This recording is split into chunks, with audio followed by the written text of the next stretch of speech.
Assalamualaikum warahmatullahi wabarakatuh. Pada kesempatan kali ini, kami dari kelompok 1 kelas 4E akan membahas mengenai homomorfisme grup pada mata kuliah teori grup dengan dosen pengampu Bapak Dr. Rafiq Zulkarnain, MPD.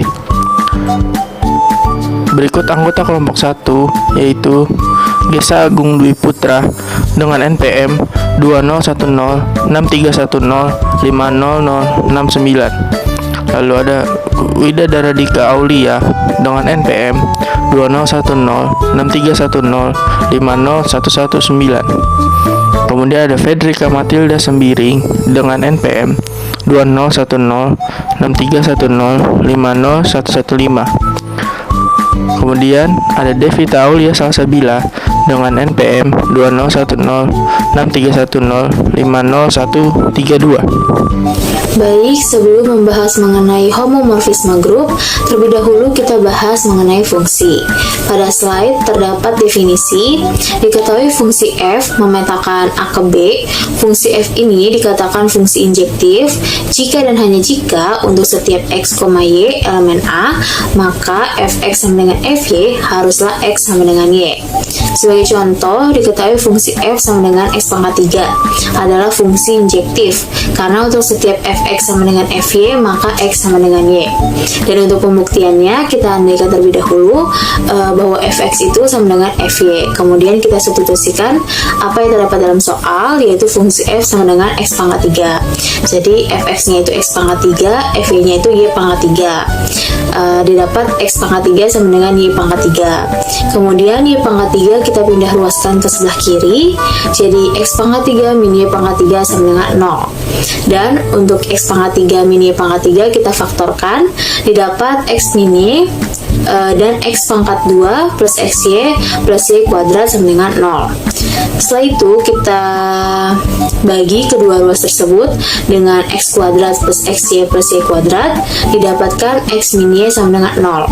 Y nya kita pindah ruaskan ke sebelah kanan, didapat x sama dengan y.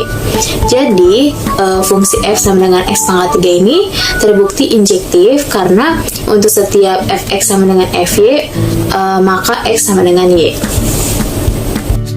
Untuk definisi yang kedua, diketahui fungsi f memetakan A ke B. Fungsi f ini dikatakan surjektif jika dan hanya jika untuk setiap y elemen B ada x sehingga y sama dengan fx. Sebagai contoh, diketahui fungsi fx sama dengan 2x, di mana f ini memetakan R ke R. Fungsi f merupakan fungsi yang surjektif, dan untuk penyelesaiannya, y sama dengan fx sama dengan 2x, maka y sama dengan 2x. Kemudian kita ubah jadi x sama dengan, maka x sama dengan y per 2. Untuk setiap y sama dengan 2x, terdapat x sama dengan y per 2, sedemikian sehingga fx sama dengan f y per 2. Jadi kita substitusi x-nya itu menjadi y per 2. Jadi fx sama dengan f y per 2 sama dengan 2 dikali y per 2. 2 dan 2 bisa dicoret, jadi sisa y saja. Maka fx sama dengan y. Jadi terbukti bahwa fungsi fx sama dengan 2x ini merupakan fungsi yang surjektif. Untuk definisi selanjutnya, fungsi f memetakan A ke B. Fungsi f ini dikatakan bijektif jika fungsi ini injektif sekaligus surjektif. Jadi, dua definisi sebelumnya terbukti, maka itu dikatakan fungsi bijektif. Kemudian untuk definisi selanjutnya, misalkan terdapat G dengan operasi bintang dan H dengan operasi bulat adalah sebuah grup. Maka pemetaan F memetakan G ke H dinamakan homomorfisme grup jika F mengawetkan operasi, yaitu F X operasi bintang Y sama dengan Fx operasi bulat Fy. Baik, selanjutnya di sini ada definisi 7.5 mengenai homomorfisme grup. Misal G dan H adalah grup pemetaan atau fungsi dari G ke H dikatakan mengawetkan operasi atau homomorfisme jika fx y sama dengan fx fy. Contoh 7.3, misalkan Y, X merupakan grup abelian F, G, Y dengan F, X sama dengan X pangkat N, akan ditunjukkan bahwa F suatu homomorfisme grup. Bukti yaitu F dalam kurung X, Y sama dengan dalam kurung X, Y pangkat N sama dengan X pangkat N, Y pangkat N sama dengan Fx kali Fy. Contoh 7.4, misalkan Z sama dengan itu min 3, min 2, min 1, 0, 1, 2, 3 dan Zn sama dengan 0, 1, 2, 3 sampai N min 1. Misalkan pemetaan Fz Zn dengan Fa sama dengan A, pemetaan ini homomorfisme karena Fa plus B sama dengan A plus B sama dengan Fa plus Fb. Selanjutnya definisi 7.6, misal F, G, H adalah sebuah homomorfisme, maka F dinamakan monomorfisme jika F injektif. F dinamakan epimorfisme jika F surjektif. Lalu F dinamakan isomorfisme jika F bijektif.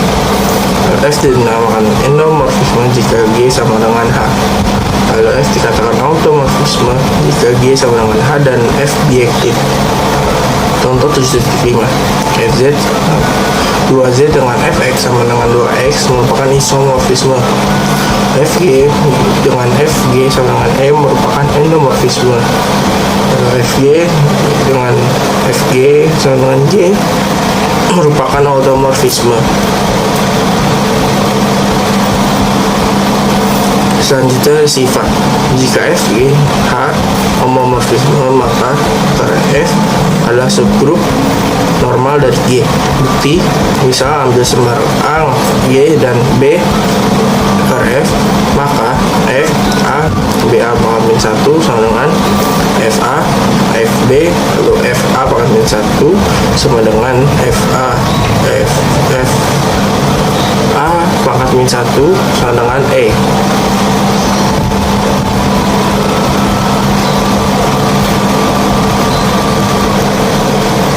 Lalu sehingga diperoleh F A B A pangkat min 1 Rf untuk setiap B kotak F dan A not B not G. Dengan demikian F adalah subgrup normal dari G. Nah, setelah pemaparan materi tadi, kita langsung masuk saja ke contoh soal yang pertama. Misalkan, G merupakan grup atas himpunan bilangan real terhadap operasi penjumlahan, sedangkan H, grup atas himpunan bilangan real tanpa nol terhadap operasi perkalian. Didefinisikan, pemetaan psi dari G menuju H dengan psi kali A sama dengan 2 pangkat A. Lalu, tunjukkanlah bahwa psi ini merupakan homomorfisme dari G ke H. Untuk penyelesaiannya, perhatikan pemasangan atau pemetaan oleh psi berikut ini dengan A, B elemen dari G, di mana A itu menjadi psi kali A sama dengan 2 pangkat A, sedangkan yang B menjadi psi kali B sama dengan 2 pangkat B, di mana lalu A plus B ini menjadi psi dikali A plus B dengan psi dikali A plus B ini berarti sama dengan 2 pangkat A plus B sama dengan 2 pangkat A dikali 2 pangkat B sama dengan psi A dikali psi B. Karena setiap A, B elemen G, psi kali A plus B ini sama dengan psi A kali psi B. Maka psi ini terbukti merupakan homomorfisme dari G ke H.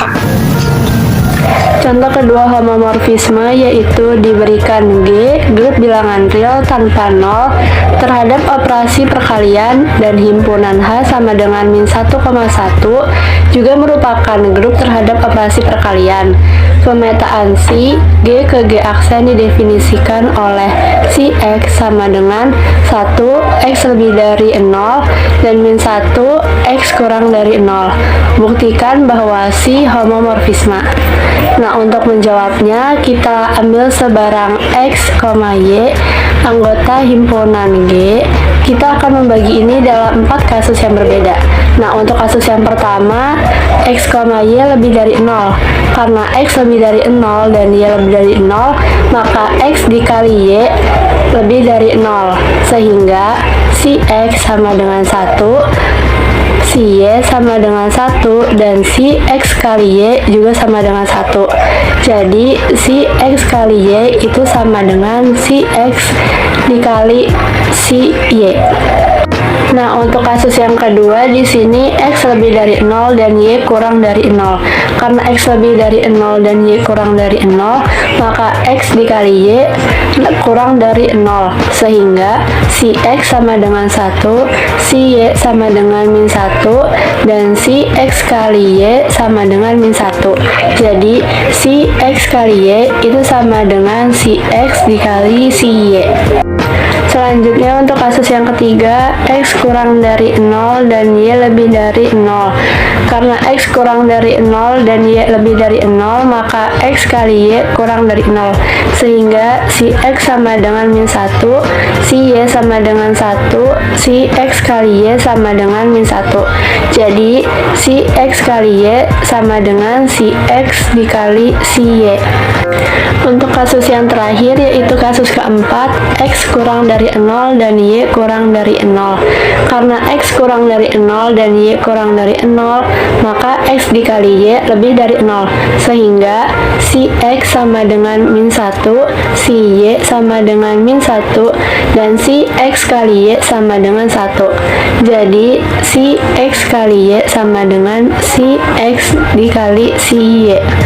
Nah, dari hasil tersebut, dari kasus 1 sampai kasus keempat, kita dapat simpulkan bahwa si X kali Y sama dengan si X dikali si Y.